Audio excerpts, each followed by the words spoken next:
Hello students, welcome to the channel Study with Giri Sisters. My name is Sneha Giri.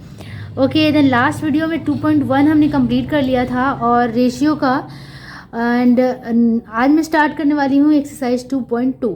Then let's get started and before it please अगर आप लोग Instagram पे हो और मुझे वहाँ फॉलो करना चाहते हो, मैं अपने अपडेट्स वहाँ डालती रहती हूँ, या आपकी कोई भी क्वेरीज हो तो आप वहाँ पे मुझसे पूछ सकते हो फ्रीली, क्योंकि वहाँ ईज़िली कम्युनिकेट कर सकते हैं. ये पूरा सोशल साइट होता है. यूट्यूब यहाँ पे सारी बातें नहीं की जा सकती है, वो मेरा पर्सनल अकाउंट है, तो उसका जो नेम है आप नीचे पढ़ सकते हो, यहाँ पे दिखा हुआ है. आप मुझे वहाँ फॉलो करो. कोई भी क्वेरीज हो आप मुझे बताओ. I will tell you the solution and if possible. Okay, चलो स्टार्ट करते हैं क्वेश्चन नंबर 1 से, विच इज़ हेयर. मेरे पास इंग्लिश का बुक नहीं है तो हिंदी की बुक से ही काम चलाना पड़ेगा, but I will translate into English, don't worry. Okay, then now we have first question. दिए गए अनुपातों को छोटे रूप में बदलो और प्रत्येक अनुपात को व्यस्त अनुपात में लिखो. इसका मतलब मैंने यहाँ लिख के रखा है, reduce the following ratios into their lowest form and let's find their inverse ratio. Okay, हमें क्या करना है कि इसे सबसे लोएस्ट फॉर्म में पहले तो इसको बनाना है, उसके बाद इसका इनवर्स रेशियो मैंने बताया था फर्स्ट वीडियो में. अगर आप भूल गए हो तो वहाँ पे जाके एक बार ज़रूर चेकआउट कर लेना, मैं उसका लिंक भी दे दूँगी. ठीक है, तो चलो इसे बनाते हैं और जैसे सोल्यूशन बनाऊँगी आपको और भी ज़्यादा क्लियर हो जाएगा. Okay, then question is saying reduce the lowest form and find the inverse of the ratios. Okay, and given question number A is here, 12:15. 12 अनुपात 15 दिया हुआ है. सबसे पहले तो इसे हमें रिड्यूस करना है. रिड्यूस का मतलब भी होता है छोटा करना है इसे. ये दिखने में बड़ा सा लग रहा है या फिर इसका फैक्टर्स होता है, उस फैक्टर से इसे हमें कट करना होता है. तो इसका फैक्टर जो दोनों में ही कॉमन हो, मतलब कि ऐसा फैक्टर चाहिए जो जिसके टेबल में 12 भी आए और 15 भी आए. तो ऐसा कौन सा हो सकता है? ऐसा 2 हो सकता है क्या? नहीं, 2 के टेबल में 12 तो आता है बट 15 नहीं आता है. तो हमें क्या करना है, ऐसा लेना है जिससे ये दोनों ही कट जाए. तो 3 के टेबल में 3 4 एंड 3 4 12 एंड 3 5 15.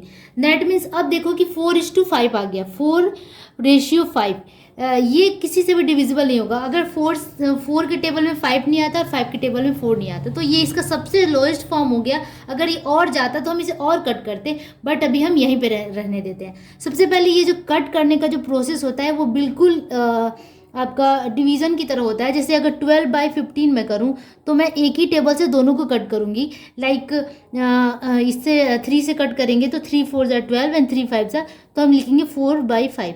4/5 ना लिख के यहाँ रेशियो के फॉर्म में 4:5 लिखा जाता है. ठीक है, तो इस तरीके से हमें बनाना है.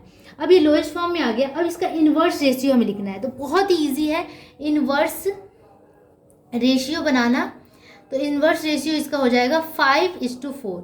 बस इसके जो रेशियोज के नंबर्स है उसको इंटरचेंज कर देना है. We have to interchange the numbers of ratio. That is 5:4. Here it is 4:5, but in the inverse ratio it becomes 5:4. Now come to the next question number B. B is 36:54. Okay, 36:54. देखो बहुत सारे लोग क्या करते हैं, इसे cut का sign लगाते हैं, बट कट का साइन लगाने की जरूरत नहीं है. हमें ऐसा टेबल लेना है जिसके टेबल में दोनों ही चीज़ें आ जाए. ठीक है, तो 36 और 54 किसके टेबल में आता है? ओके, ये सबसे पहले इसके लास्ट में हमें देखना होगा कि यहाँ 4 है, यहाँ 4 है और यहाँ 6 है. इसका मतलब ये 2 से तो ईजिली डिविजिबल है. और भी आगे चेक करते हैं कि 2 से करेंगे तो बहुत लंबा जाएगा, फिर छोटा करके ऐसे आएगा. तो आप कोई ऐसे बड़ा डिजिट लो जिससे जल्दी बन जाए. अब 9 के टेबल में देखते हैं कि ये आता है कि नहीं. 9 4 36 हो गया और 54. तो 54 देख लेते हैं कि 9 के टेबल में आता है कि नहीं. तो 9 के टेबल में 54 आता है. 9 6 54. ठीक है, 9 6 54. तो 9 से मैं कट करती हूँ. 9 4 36 एंड 9 6 54. ओके, अब ये 4:6 आ गया. अब ये भी 2 से डिविजिबल हो जाएगा. इसमें कोई ज़रूरी नहीं कि पहले 2 से ही करना है. अगर देख लेते हैं कोई बड़े डिजिट से दोनों ही कट जाते हैं तो हम कर सकते हैं. 2 2 4 एंड 2 3 6. ठीक है, मैंने यहाँ पे 9 से कट किया है. मैं यहाँ पे ब्रैकेट में लिख लेती हूँ एक गोल घेरे में, जिससे आपको पता चल जाए और भूले नहीं आप. ठीक है, फिर मैंने यहाँ पे जो कट किया है उसे मैंने 2 से किया है. ओके, अब हम करते हैं सी नंबर. अच्छा, फिर इसका इन्वर्स रेशियो भी हमें लिखना होगा. तो इन्वर्स रेशियो के लिए हमें क्या करना है, ओनली इंटरचेंज करने हैं, that is 3:4. Okay, next C number है 75:120. देन अब इसे क्या करें, 75 और 120 दोनों, इसके लास्ट में 5 है और इसके लास्ट में 0 है. आप लास्ट वाला डिजिट से पता लगा सकते हैं कि किसके टेबल से कटेगा. ऑब्वियसली ये 5 से कटेगा, ठीक है, क्योंकि 5 से 10 आ जाता है, ठीक है, और 5 के टेबल में 5 तो आता ही है. तो पहले इसे 5 से ही कट कर देते हैं. 5 1 ज़ा 5, 5 5 ज़ा 25, फिर इसे 5 से 5 2 ज़ा 10 और 5 4 ज़ा 20. ठीक है, अब ये आई थिंक 3 से जाएगा. 3 5 ज़ा 15 और 3 8 ज़ा 24. ओके, देन आगे 5:8. अब इसका इन्वर्स रेशियो निकाल लेते हैं. तो इन्वर्स रेशियो इसका हो जाएगा 8:5, 8:5. ओके, तो इसी तरीके से हमने यहाँ पे इन्वर्स रेशियो पता लगा लिया. ओके, नेक्स्ट है 169 एंड 221. ये किसके टेबल में आएगा. 169 मुझे लर्न है कि 13 का स्क्वायर होता है, तो 13 के टेबल से कटेगा. और मैं इसको चेक करती हूँ क्या ये 13 से कटता है कि नहीं. तो यहाँ पे रफली आप चेक कर सकते हो. मैं इस तरीके से 13 का 2 2 1 करती हूँ. तो 13 2 + 26 होता है, 1 टाइम में लेके जाएंगे. 13 - 22 तो ये हो गया 9. ठीक है, 91 आ गया और 91 13 7 है, 37 से 91 होता है. इसका मतलब 17 टाइम्स में ये कट हो गया. तो उसी तरीके से हमें यहाँ पे 13 से मैं ये कट कर रही हूँ, तो ये 13 आएगा और यहाँ पे 17. ठीक है, अब ये नहीं जाएगा क्योंकि किसी के टेबल में कुछ भी नहीं आता है. तो इसका इन्वर्स रेशियो लिख देते हैं. Inverse ratio equals 17:13. Okay, next है ई नंबर. ई नंबर में है 9xy, 9xy:12xy. देखो सब जगह पे हमने ऐसा मिला जो कि कांस्टेंट टर्म्स था. ठीक है, बट यहाँ पे क्या है, कोई एक वेरिएबल टर्म्स आ गया. जैसे एक्स एंड वाई वेरिएबल्स होते हैं, वेरी करता है इसका वैल्यू, तो इसे हम वेरिएबल कहते हैं. कोई दिक्कत नहीं है, एक्स से एक्स कट जाएगा, जैसे डिवीज़न की तरह होता है. मैं डिवीज़न करके दिखा देती हूँ. एक्स वाई है, 9xy / 12xy है, तो एक्स से एक्स कटेगा, वाई से वाई कट जाएगा बस. और इसको डिवाइड कर देंगे, 3 3 ज़ा 9 एंड 3 4 ज़ा 12. तो ये अगर डिवीज़न करें तो एक्स वाई कट गया. 9:12 लिख लिया हमने. ओके, तो 9:12 आ गया. एक्स वाई कट गया. अब 9:12 को जिस तरीके से हम 3 से कट कर सकते हैं, 3 3 ज़ा 9 एंड 3 4 ज़ा 12. अब इसका इन्वर्स रेशियो हम लिख सकते हैं. Inverse ratio is equal to 4:3.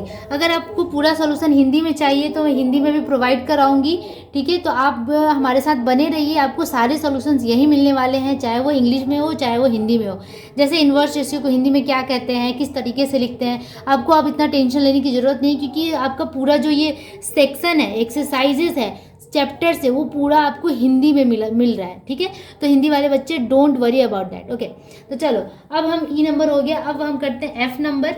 F number में हमारे पास 429:663. अब ये किसके टेबल में आएगा. देन 429 है एंड 663 है. ये काफ़ी डिफ़िकल्ट था. आई थिंक मैंने इसको ट्राई किया खुद से ही, बट मैं आप लोगों के लिए बता दूं कि ये 39 से ही डिविजिबल होगा. किससे, 39 से. तो मैं यहाँ पे साइड में लिख देती हूँ जिससे आपको लर्न है.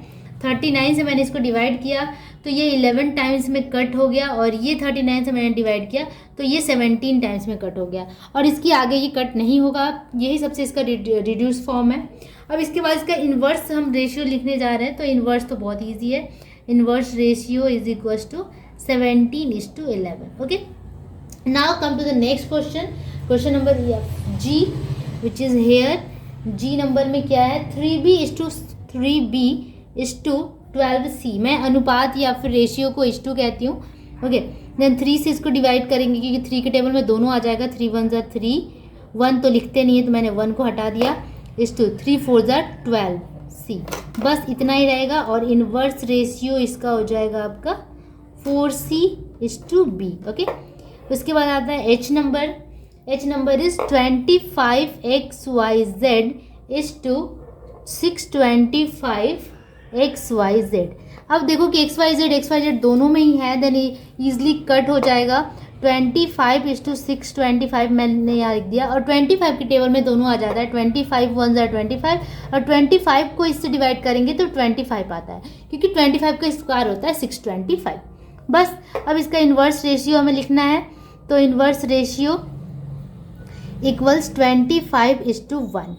Now this is the answer. Okay, then H number तक ही था आई थिंक आपके बुक के क्वेश्चन नंबर 1 में, तो ABCDEFGH तक ही था। उसके बाद आपका क्वेश्चन नंबर 2 है, और सेकंड में भी इसी तरीके से बहुत सारे पार्ट्स हैं, तो आज हम नंबर 1 तक ही रहने देते हैं। नेक्स्ट वीडियो में मैं क्वेश्चन नंबर 2 कराऊंगी। ओके, तब तक के लिए keep practicing and keep watching, and कहीं पे भी आपको दिक्कत हो तो please comment us and do subscribe and like for the all updates. Okay, bye bye.